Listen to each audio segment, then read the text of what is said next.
Welcome to the 65K Q&A. Yeah. Watch out, Bugenhagen. All right, so let's jump right into it. The first question, a lot of renowned people in the industry seem to think that the standing dumbbell rotator cuff warm-up, so you see these people doing this before bench, with the dumbbells and whatnot, doesn't actually work due to the direction of gravity being perpendicular to the direction of motion, which is true. But wouldn't there still be a force exerted on the dumbbell due to inertia, change in momentum, Newton's first law? And so, yeah, this is absolutely true, but I don't think that's why it actually has value. And this is where, if you're assessing the biomechanics of a movement, you can't just look at pictures, snapshots in time. You have to look at the movement as a whole and what is happening before and after. So, for example, a lateral raise with a dumbbell, you might say, hey, there's no tension in this bottom position because gravity is going straight down and there's just no resistance here. But if you're using a bit of a cheat, you have to slow the dumbbell down out of the bottom position and reverse direction, meaning that there is quite a bit of tension in the bottom position. But it's not due to gravity, it's due to what gravity was doing before. Still, I don't think this is why this movement has value. I think it's because it is cueing you into scapular depression, which I think is a good thing to be in for most people when benching. You probably don't want to be bench pressing up here. If you want chest activation, you want your shit to be down. You want to be down, and you also want to be upwardly rotated. Okay, this is just my advice for the bench press. Some people disagree, but I would say you want your chest to be in a good position. You don't want to be bench pressing up here. And so this dumbbell external rotation, I don't even use it, but I find that it does help to stretch the traps, stretch the clavicles. I get tightness up here, and so this helps to get everything locked down. And then this resistance actually, it's almost like a Zercher deadlift or squat, right? It keeps you in a good position. All right, next question, also with 7 upvotes. This was tied for last place. We're going to be building tension throughout the video. Speaking of tension, more of a technique question. How do you breathe during a high rep squat to prevent tension headaches? How do I breathe during squats? That's the neat thing. You don't. This is a little bit of a conundrum because if you breathe more, this might make the headache worse. But if you breathe less, well, that's not really an option because it's going to impact performance. I would say if you're consistently getting tension headaches from high rep squats, the solution is probably to not do high rep squats, right? Like cut it at 10 reps, cut it at maybe 12 reps, maybe 8 reps. What are you really missing from high rep squats? Probably not much. Next question, do partials and isometrics have any value when hypertrophy is the main priority? I would say maybe, but they wouldn't be my go-to, especially isometrics.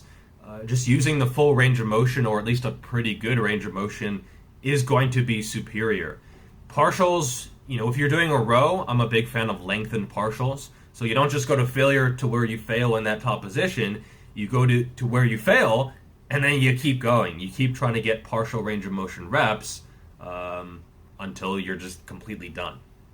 Same thing with lateral raises. I'm not going to just stop the set when I can't get a full contraction at the top. That's probably halfway there, right? So I fail, and then I just keep going until I double that reps, or sometimes even triple that number of reps, because you're still working the muscle, you're still getting value out of that. And yeah, sometimes I might add an isometric contraction at the very end if I'm feeling particularly sadistic. All right, next question. How do you train with an auto-regulated progression approach without using conjugate? I'm working manual labor, and when I train linear progression or linear periodization, sometimes I'm too exhausted to hit the weight goal or the percentages. What progression system split or general training advice do you recommend? So first of all, auto-regulation doesn't have to be conjugate. Those are two totally different concepts. I would say you can integrate auto-regulation into linear progression or linear periodization. Something like a double progression system, you can give yourself a wider range, and if you have a workout where you can't do as many reps, it is what it is. You just do the best you can. You can even use a triple progression where you can auto-regulate the number of sets you do. So you might say, hey, I'm going to do not just 3 sets, I'll do 2 to 4. If I'm tired, I'll do 2. If I'm feeling okay, I'll do 3. If I'm feeling frisky, I'll do 4 sets. And, auto-regulated progression, it's something that you can apply to other forms of progression. If it's linear progression or periodization or double progression or triple progression or some other form of progression, you can just auto-regulate by opening that window a little bit and giving yourself a little bit of flexibility. Next question, how much does training split volume and periodization matter to a beginner compared to an intermediate or advanced lifter? What is an advisable training split for novices to ensure maximum newbie gains and a smooth transition towards lifting in the long run? Okay, so training split, the typical advice is like beginners do full body, advanced lifters, you do upper lower or something like that. I would say just whatever fits your schedule is fine. Training split is not nearly as important as a lot of people think. In terms of periodization, I would say the vast majority of the people in the gym, they don't need periodization. They don't have to peak for a given time or modify their training in a huge way over time. They can swap exercises in or out or maybe modify the rep ranges a little bit. That might be periodization according to a really strict definition, but most people don't need to peak towards this phase and then, really overcomplicate things with block periodization or phasic approach. For the most part, most people are just interested in the same goals all the time and they're not interested in performance or strength. And so I would say periodization, it isn't really needed if you're intermediate. And even if you're advanced, I don't think periodization for the average person is going to be something that provides a ton of value. Also, a lot of people will say, don't do PPL if you're a beginner. I see that because you can get burnt out on going to the gym 6 days per week. So maybe upper lower or push-pull legs upper lower or full or full upper lower or something like that is a good call.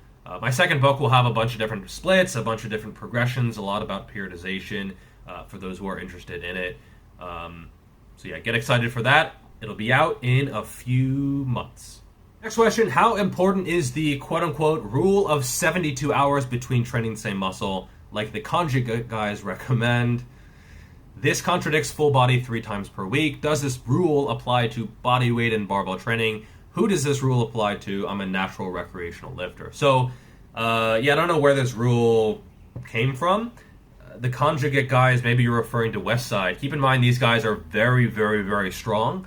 If you're deadlifting 800 pounds, yeah, the rule of 72 hours, that makes a lot of sense. In fact, it's probably going to take a week or more to recover from that. Or if you're doing 600 pounds in the deadlift for reps, even if you're enhanced, and a lot of those guys, all those guys probably were, yeah, I would say more recovery is gonna be important. But for the average person, yeah, I don't think that rule makes a lot of sense. You're probably good to go 48 hours later.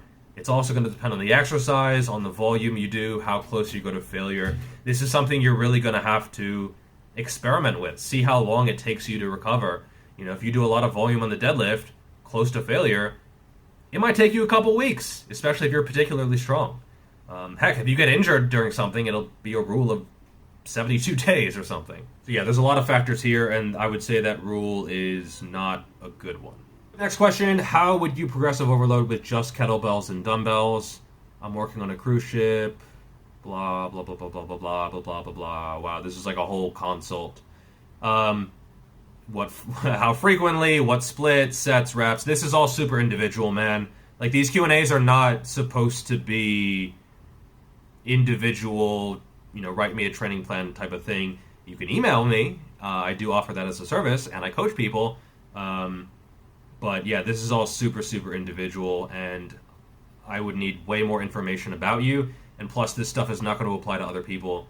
So yeah, email me if you want to go down that road. All right, next question. Congrats on the YouTube gains. Thank you. What do you think about direct forearm training, such as barbell finger curls, performed like natural hypertrophy, double hurl, and farmer's carries? What other exercises would you do and how much per week? So actually, I am starting a forearm specialization phase because these little guys are, they're actually only 13 inches. Yeah, I used to think they were bigger. I was measuring flexed as well as with my elbow flexed. And so I was measuring 14 inches. I thought I was hot shit. If I measure like this, yeah, 13 inches. Sad.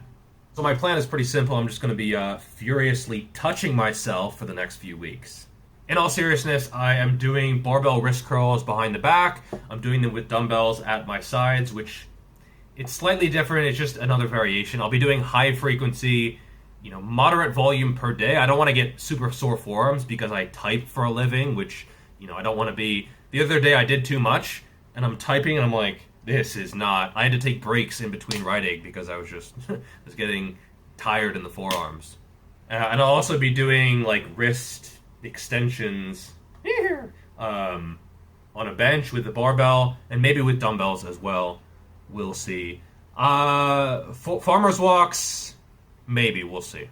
Our next question: any wisdom or life philosophy around getting into building muscle mass and getting stronger later in life, like 37 plus? I assume you're 37 based on that very specific number. I never touched a barbell. The excess of information makes me desperate. Where and how should I start? So first of all, age is not really that much of a factor. And 37 is not, that's not anything that would change your program appreciably at all. I get these kind of questions all the time. I started at 25 years old, so, that's a little bit later than most people. Even 37, that should not impact progress much at all. If you look at the literature, even people in their 60s and 70s, they make pretty good gains. As for the specifics on the plan, I would say, I'll plug it, whatever. My book is going to be a good resource here. Just do upper, lower, or 3 full body workouts per week. Choose a squat, a hinge, a push, a press, a pull, a row, a little bit of isolation, 2 to 3 sets for each, moderate rep range, 8 to 10 reps, maybe 6 to 8 reps, 10 to 12 reps, somewhere in there, and then just try to get stronger, keep a training log, and that should serve you pretty well. Next question: if I lose a rep or two on my follow-up sets of an exercise when I progress on the first set, should I be concerned or am I under-recovered?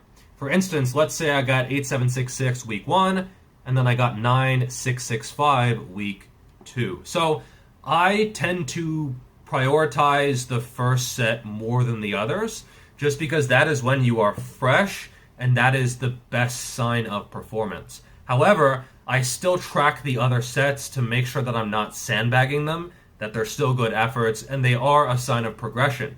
So if you get the same number of reps on the first set, but you progress on the later, that is progression. Now, it is a little bit blurry if you don't progress or you even regress on the first set, but then maybe you get more on the other ones, or vice versa. So I would say don't get too concerned with one workout. Look at the trend over time. That'll tell you a lot more in terms of how you are actually adapting.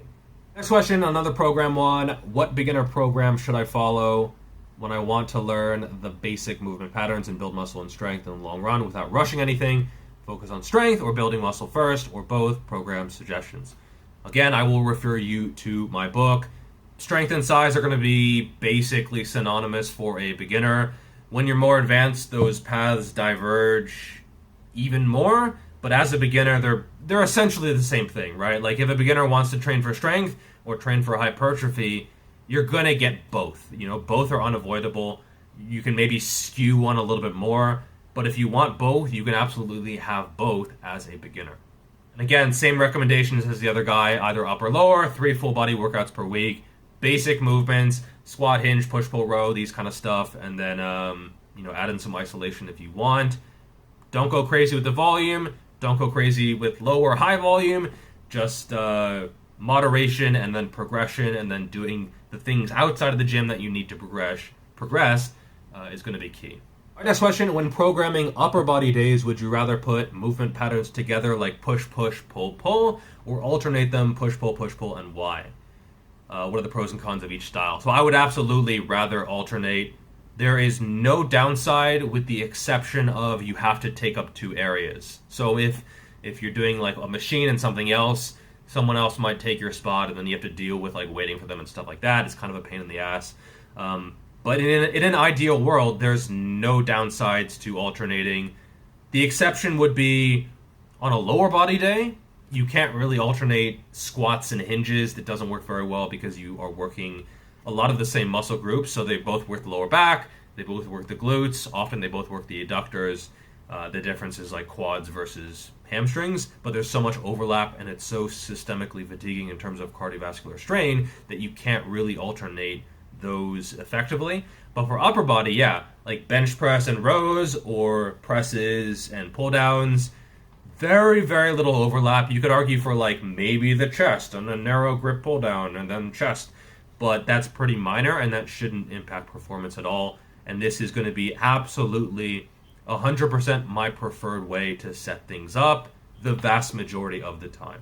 Now, as for your sneaky bonus question that you tried to slip in there, right now I'm doing legs day 1, and then chest and back day 2, sort of like an upper body without the isolation, and then I move that isolation to the 3rd day.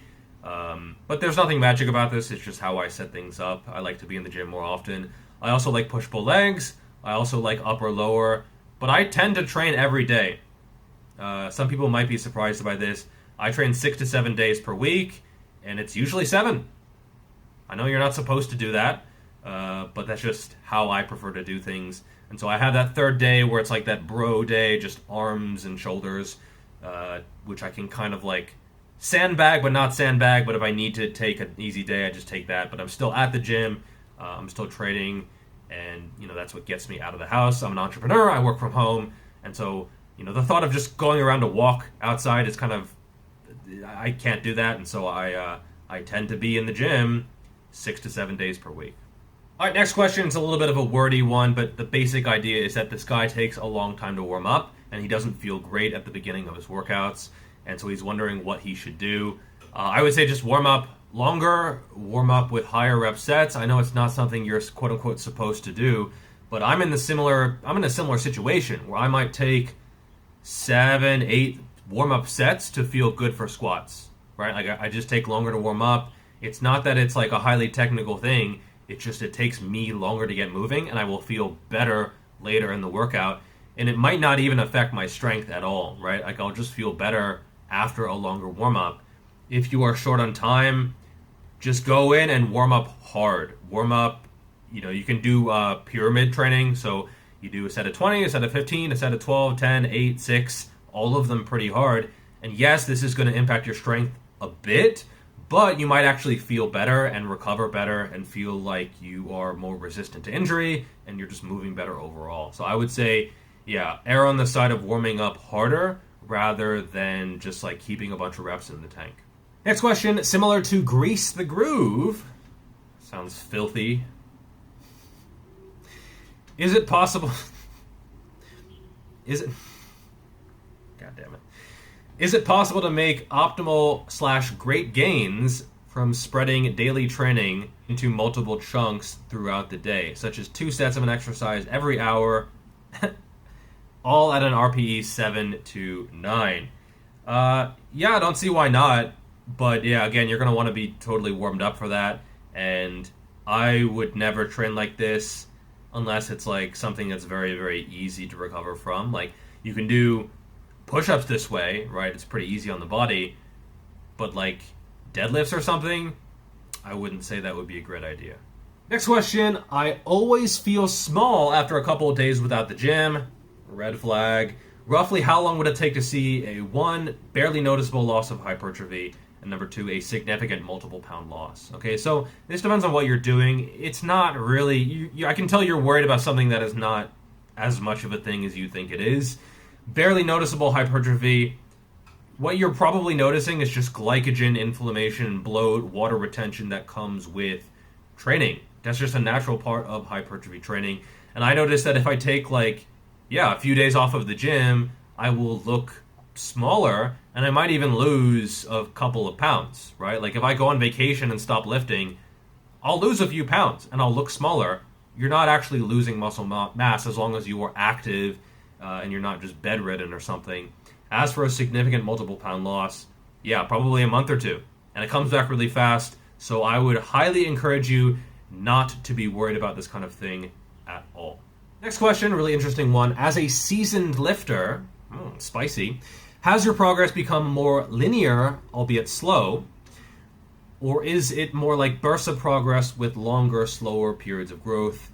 How consistent has the hypertrophy been? And do you have any tips to keep it consistent? So yeah, I've noticed that it's not linear by any means. I take measurements pretty consistently, and I think it's good to analyze what might be causing these periods of growth, but it might not always be what you were doing in that moment. Muscle growth is not like adding sand to a sandbox. It's not like every session you gain 4 grams of muscle and it slowly adds up and then you can measure it.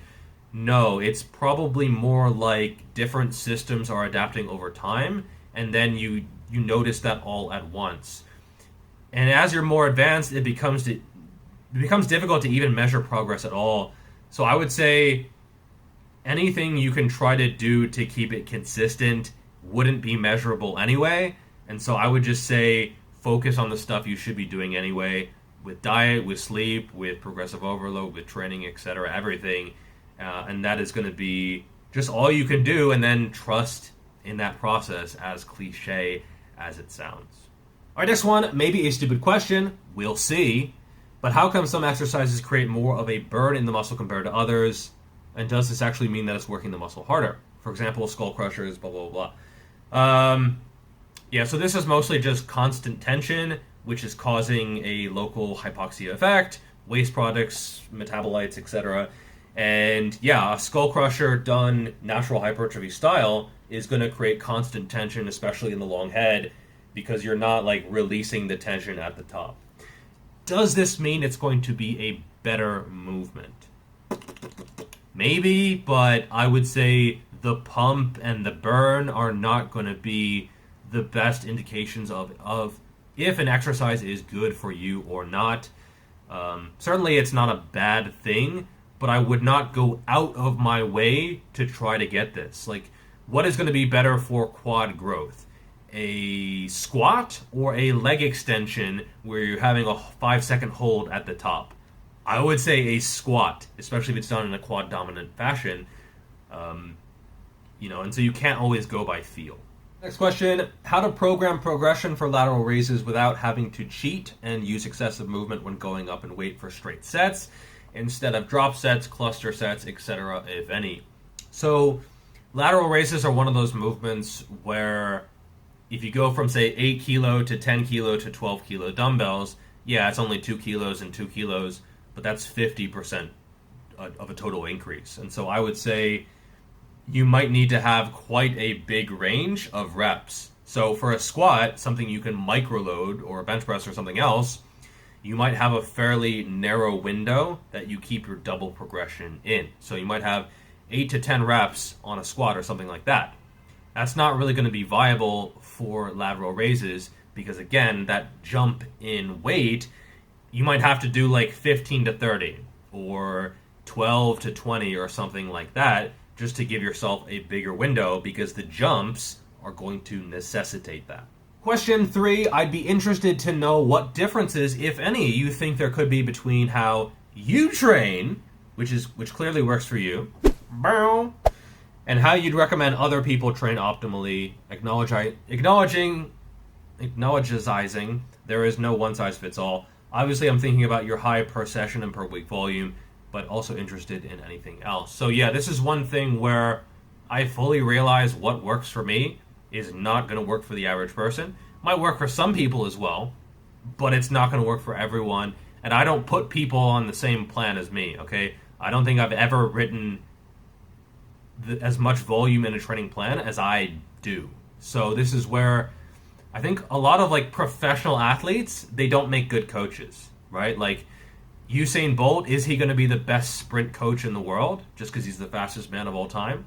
No. He certainly is going to be a better coach than average because he's learned a lot, but what works for him is not necessarily going to be what works for everyone or for the average person. And so yeah, I fully acknowledge that the average person is going to be lower volume, probably more reps in reserve, but I also think the average person is capable of a lot more than they think, and I think one thing I've seen is that people think they're so fragile and they're so worried about failure and worried about overtraining and shit like this. You don't have to be worried about that in the vast majority of cases, and most people would see better results from doing more and doing it harder. So This is one thing where, no, I wouldn't put people on the same training plan as I am on, but most people would do better trending towards that. All right, next question, number 2. As a recreational beginner lifter who wants to put on some muscle mass, I've been reading conflicting advice. How important is a good base level of strength in terms of necessity to build muscle? A lot of people have told me that as a novice, it is best to start on a strength-based routine as opposed to the typical bodybuilding hypertrophy splits, as the lower volume, higher frequency, and concentration on getting strong on the big compound lifts will equate to size and a good level of strength to transition into a higher volume style later on.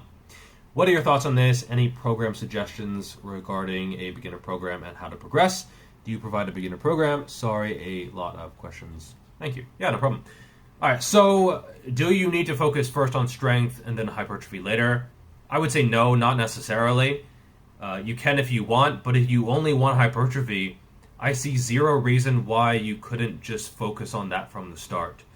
Now, a beginner might benefit from the basic movements more, and then machines and more specific training later to bring up weak points, because as a beginner, like, everything is sort of a weakness, and you might not have specific goals of what you want your physique to look like, because you don't know exactly how the process is going to go anyway. But as I said in a previous question, for a beginner, strength and size, you get both. Okay, if you train for size, you're going to get strength. You train for strength, you're going to get size. Like, you're at the very base level of both, and so you're going to get both adaptations pretty much no matter what you do. And this is a good thing, right? It means, like, your training is less fuck-upable, right? You're not going to lose muscle, you're going to gain muscle fairly easily, you're going to gain strength fairly easily, they're going to both go up. If someone is an elite lifter, they've been training quote-unquote optimally for 15 or 20 years, for them it's totally different. They have to specialize more, they have to maybe periodize things, they have to be very pedantic with the periodization and progression and everything. But for you, you probably don't have to worry about things too much. I don't have a beginner program. I actually do have one in my first book, which I think would be a very good resource for you. It's very affordable. For how much information is there, I'm basically giving it away. I see some people in the industry charge $50, $60, $70 just for a plan, just for a PDF that's like 4 pages long. It doesn't actually have repeat value. And so, $20 for what that is, I would say that is going to be a good investment regardless of your training level. But apart from that beginner program, I don't have a beginner program, like a fixed template that I am selling. Maybe I'll have one in the future. I have a lot on my plate right now with YouTube and editing and coaching and writing the second book. I just have a lot going on, and so I haven't gotten around to writing out fixed programs or anything like that. All right, next question. The optimal volume recommendations of 10 to 20 sets per muscle group per week should take into consideration the type of exercise being done, nodding aggressively, range of motion, stretch. For example, there is a huge difference of, let's say, ass to grass weighted dips. How does that even, anyway, compared to floor press for long arm bench pressers, or something like incline curls to spider curls. So how many sets would you suggest for someone doing mostly stretch-based movements? Stretch beaded? That sounds filthy. Hey, baby, you want to get stretch beaded? And how many sets for someone doing contraction-based movements? So yeah, I actually would be interested in a study on this.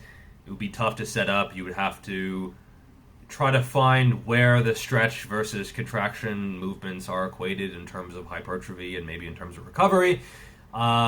Instinctively, I would say it's somewhere between double and triple, but it might only be 50%. So, maybe one set of incline curls, a stretch movement, is worth 2 contraction spider curl movements, maybe 3. It's also going to be individual. I also do think that over time, you get better at tolerating the stretch-based movements. So yeah, early in a mesocycle, or when you're not used to these movements, yeah, you might get sore as shit. But later, you might be completely fine. The repeated bout effect is a very real thing. On the other hand, you absolutely can adapt to contraction-based movements as well, and you'll just get very, very efficient at clearing the metabolites, which is going to be a bigger part of those types of movements at least theoretically. And this is where the volume recommendations, I don't put a lot of stock in them. My book does have some very, very general recommendations, but it totally depends. If you do a set of deadlifts to failure in the, say, 10 to 15 rep range, as, a 900-pound deadlifter or something, how many sets of that can you recover per week? Zero. If you do deadlifts to failure, and it's like a 600-pound deadlift or something, to failure, you're not going to be able to do that every week. It fucks you up so much, and I'm not telling you this from experience, but that's just so much damage and destruction and death that your MRV for that is like 0.5. On the other hand, if it's like a small female competitor doing, chest-supported rear delt raises with 3 reps in the tank or 5 reps in the tank, what's the MRV going to be? It could be 50. It could be 50 fucking sets. You might get bored before you actually hit your MRV. It could be 100 sets. You could do 10 sets twice a day on that type of shit and still recover and progress and grow from that type of thing. So it's entirely situational, and this is where volume recommendations, even though I've given them in the past, they don't really have a ton of value. And it does take a lot of observation and personal accountability. If you're working with a coach, that can help you get a second pair of eyes on things. If not, you gotta open your eyes even more and see what is actually happening.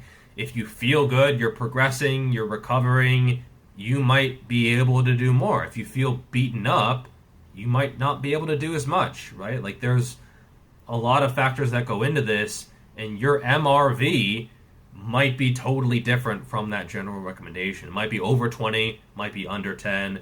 My MRV for back, it's like 40.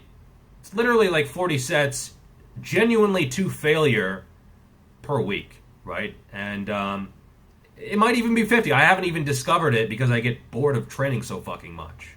On the other hand, if I'm doing strict Romanian deadlifts, where I'm really sitting back, I'm pointing the taint at the back wall, I'm really lengthening the hamstrings, maybe pausing at the bottom, pulling myself down with the hip flexors, and really driving through the heels in the, say, 10 to 12 rep range, what's my MRV for that shit? 6? 7? 8? Maybe 5, It's just not nearly as much because the hamstrings just take on more damage and mechanical tension, and that is something that's not unique to me. I hear that all the time. And so it is super individual and exercise dependent and muscle group dependent. If I do seated hamstring curls, totally different. I can probably do 10, 12, 15 sets per week. Yeah, I hope this has been helpful and enjoyable in some way. Thank you all so much for the support, and I will see you in the next video. Peace.